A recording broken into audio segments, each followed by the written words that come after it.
నిర్గమకాండమును చూడండి, ఆడ 34:28 మనం చూస్తుంటే 40 రోజులు ఉపవాసం ఉన్నాడు.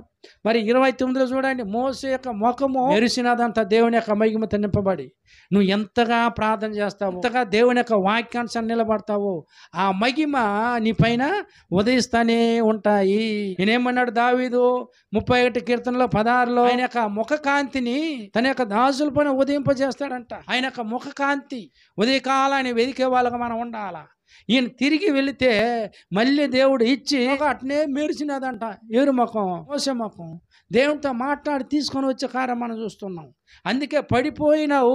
ఎక్కడ పడి ఉంటున్నావా? ప్రార్థన లేకుండా నువ్వు పడి ఉంటున్నావా? లేదా అప్పుల బాధలు నువ్వు పడి ఉంటున్నావా?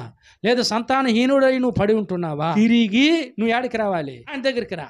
నీకు ముందున్న యొక్క ఆరోగ్యాన్ని ఇచ్చే దేవుడు ఏంటున్నాడు. నీకు ముందున్న అభిషేకాన్ని ఇచ్చే దేవుడు ఏంటున్నాడు. నీకు ముందున్న ప్రార్థన జీవితాన్ని ఇచ్చే దేవుడు ఏంటున్నాడు.